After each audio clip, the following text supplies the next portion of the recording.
kuko uhora ubinyereka ubwo turi kumwe ntacyo nzaba.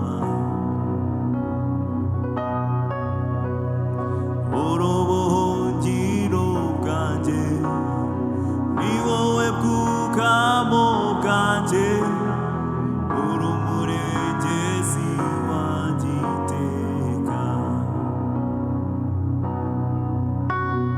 Sinshidikanya kunkunda kuko uhora ubinyereka ubwo turi kumwe ntacyo nzaba. Urubuhungiro bwanjye ni wowe bwugamo bwanjye, uri umurengezi wanjye iteka.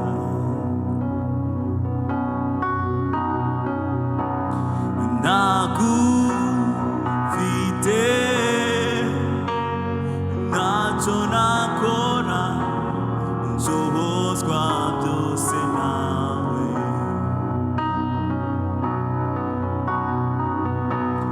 Uru rutare rutanyeganyezwa, nzakwisunga iteka.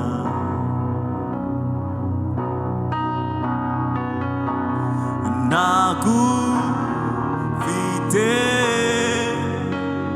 ntacyo nakora, nshobozwa byose nawe.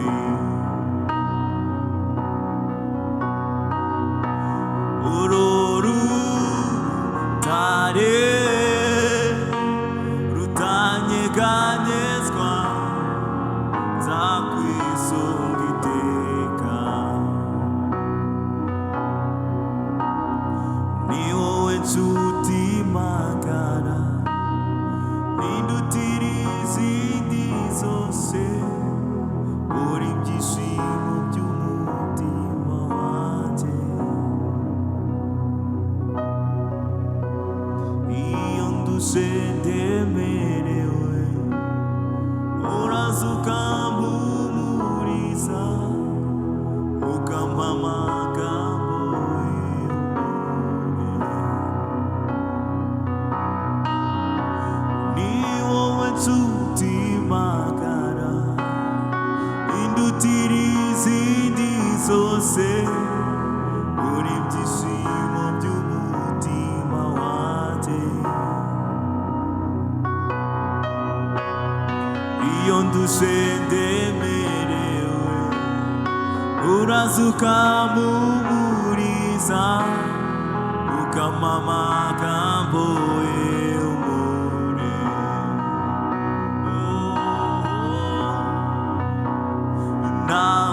Ntagufite ntacyo nakora, nshobozwa byose nawe.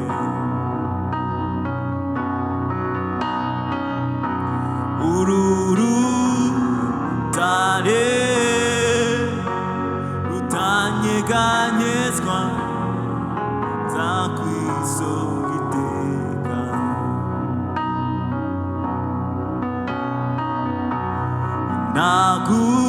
Ntagufite ntacyo nakora, nshobozwa byose nawe.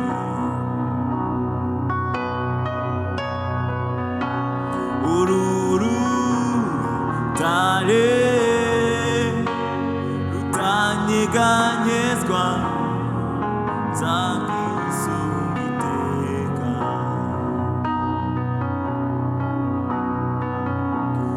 Uru rutare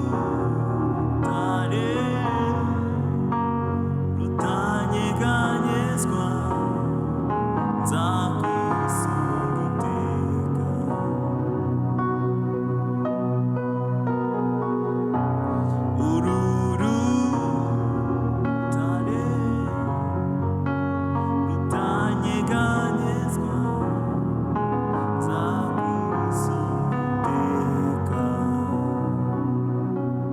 Murakaza neza kuri Harvest Bible Fellowship Rwanda, itorero ryanjye n'umuryango wanjye, itorero ryawe n'umuryango wawe, itorero n'umuryango.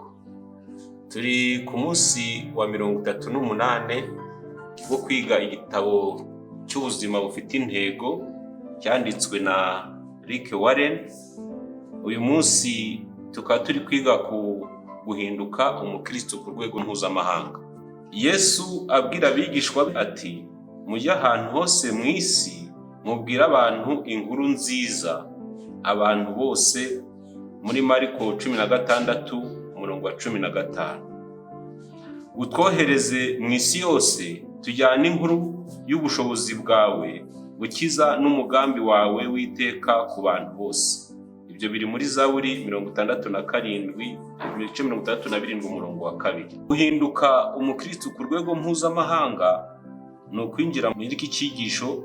Reka tufashwe n'imirongo tumaze kuvuga haruguru, ariko tumenye ko Harvest yahisemo umurongo umwe wo muri Mateyo 28:18 kugeza 20, aho Yesu yavuze ngo nimugende mwigisha amahanga yose, abemera mubabatize mu izina rya Data wa twese n'Umwana n'Umwuka wera.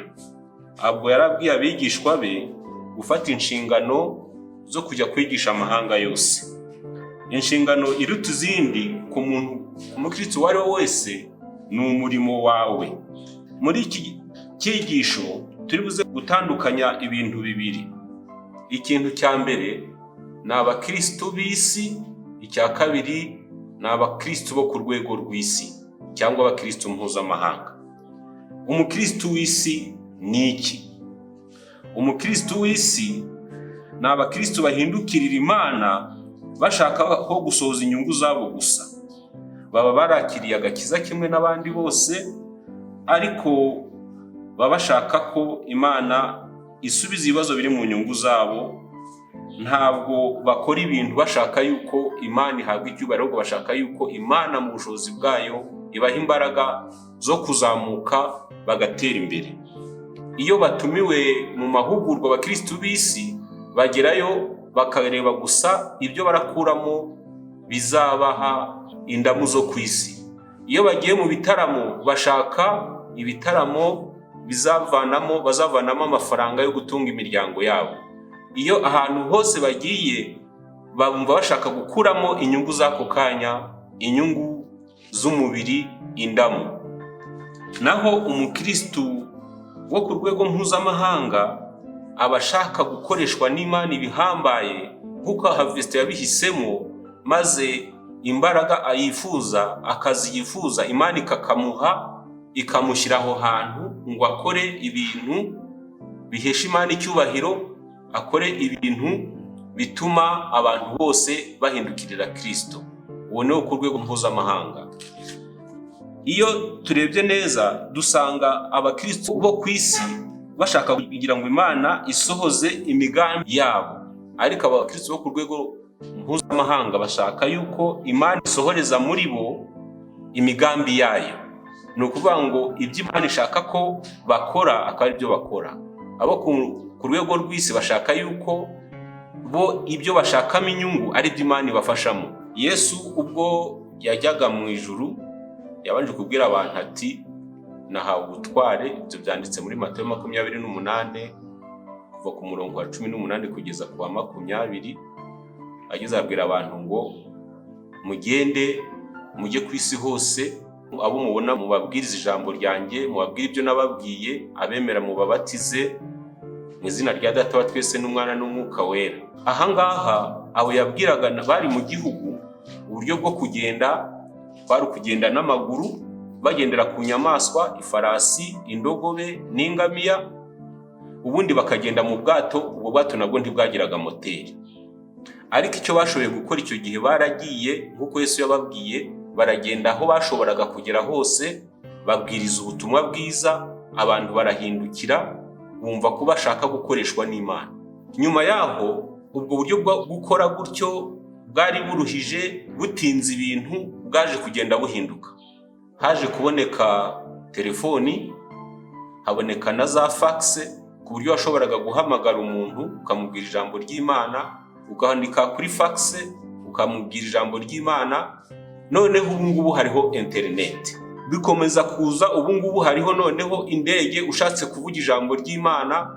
Yesu ndibutsa ko yatumye abantu, igihe yabatumaga nta buryo bwo kugenda bwariho, nta bw'itumanaho bwariho, ariko icyo gihe barakoze. Ubu ngubu noneho dushobora kugenda n'indege, tukagenda n'ubwato, tukagenda na gari ya moshi, tukagenda n'imodoka nto n'inini, yewe na moto dushobora kugenda nazo, ariko tukajyana ubutumwa bwiza. Ikiruta ibyo byose cyatumye isi umudugudu nuko hari internet. Ubu ngubu ntacyo tuzireguza, kuko uburyo bwo kuvuga ijambo ry'Imana bwaratwegereje, ni bwinshi cyane, ntacyo tuzireguza. Kugira ngo ugere ku rwego rw'umukristo mpuzamahanga, hari ibyo ugomba guhindukaho. Bimwe mu byo ugomba guhindukaho ni ibi bikurikira. Icya mbere, kureka umuco wo kwitekerezaho. Muri iyi si tubamo, habamo ko abantu bitekerezaho ibintu byose babona, bakumva byaba ibyabo. Iyo tugiye ku maradiyo, tukajya ku mateleviziyo, ibintu abantu bakora byo kuranga no kurangisha ibintu no kumenyekanisha ibintu, biganisha ku muntu ku giti cye. Ariko ahangaha muri iki cyigisho cya 38 turimo kubwirwa yuko tugomba kureka kwitekerezaho, ahubwo tugatekereza ku bandi. Bibiliya iratubwira ngo umuntu ye kwizirikana ubwe gusa, ahubwo azirikana abandi. Kuba umukristo mpuzamahanga, ku rwego mpuzamahanga, ugomba kuba utizirikanaho, ahubwo uzirikana abandi. Ibindi ushaka kuba umukristo ku rwego mpuzamahanga agomba guhindukaho, ni ukureka gutekereza ku bantu bari hafi ye gusa. Ugomba gutekereza no ku bandi bari ku yindi migabane. Wajya mu isengesho ryawe, waba usenga, ugasengera n'abari ku yindi migabane. Baba ari abahuye n'ibiza by'amazi, imitingito, ari intambara, ari abari muri gereza, n'abandi bafite ibibazo bitandukanye, ariko ukabareba mu migabane itandukanye. Icyo gihe uba uretse kwitekerezaho no gutekereza ku bari hafi yawe, ugatekereza no ku bari kure. Intambwe ya mbere yo gutekereza ku bari ku isi ni uburyo bw'isengesho. Isengesho ni nka misile. Misile ni igisasu abantu batera kikajya kure cyane, ntabwo wagihagarika. Isengesho naryo ntiwarihagarika. Umuntu mutavugana wamusengera, umuntu utagusuhuza wamusengera, umuntu kwanga wamusengera. Igihe ugiye gusengera abantu, ujye ubavuga mu mazina. Niba uzi ko hari igihugu kiri mu ntambara, kivuge mu izina. Niba uzi ko hari umuryango usengera, uvuge mu mazina. Noneho iryo sengesho ryohereza aho hantu. Ibyo dusengera ni ibintu bikurikira. Tugomba gusengera imiryango yo kuvuga ubutumwa, tugomba gusengera abantu ngo bakizwe, tugomba gusengera ubutumwa bwiza kugira ngo bwamamare vuba, tugomba gusenga kugira ngo twifatanye n'abandi bari hirya no hino ku isi. Ubundi buryo buruta ubundi bwo kwagura ibitekerezo nubwo kugenda ukarenga imbibi z'igihugu utuyemo, z'akagari utuyemo, z'umudugudu utuyemo, ukajya mu yindi midugudu ukavuga ijambo ry'Imana. Byaba byiza ugiye n'ahandi hantu abantu bafite umuco utandukanye n'uwawe. Icyo gihe wagezaho ijambo ry'Imana. Yesu yaduhaye urugero abwira abigishwa be ngo bagomba kujya kubwiriza abaturanyi babo b'i Yerusalemu, mu gihugu cyabo cy'Iyudaya, nabo mu gihugu badahuje imico nka Samariya. Aho hose Yesu yababwiye ngo mujye, ni ukujya mu bindi bihugu, kujya mu tundi turere, kujya mu yandi maserire cyangwa utugari, tukavuga ijambo ry'Imana. Uburyo bwa gatatu kugira ngo dukwiye guhindukaho ni ugutekereza ibyo mu gihe kizaza. Tukareka gutekereza ibya nonaha, tugatekereza ibyo mu gihe kizaza kandi bizahoraho. Ijambo ry'Imana riratubwira ngo twibukire ubutunzi bwacu, aho ingese, inyenzi n'ibihe bibi bitazabugeraho. Iyo ugiriye mugenzi wawe neza, uba ukoze ibyo mu gihe kizaza, ibikoze ibizaramba. Twebwe twahamagariwe gukorera Imana, hari n'indirimbo ibivuga. Reka rero twe kuba abakristo b'isi basaba ko Imana, ibyo basaba Imana ngo isubize ibijyanye n'indamu zabo, ahubwo tube abakristo mpuzamahanga bashaka ko Imana ibakoresha. Twe turashaka kuri Havete gukoreshwa n'Imana ibihambaye kurushaho umunsi ku munsi kugira ngo tuyiheshe icyubahiro. Ni nacyo twaremewe. Kuri uyu munsi reka tuzirikane amagambo akurikira.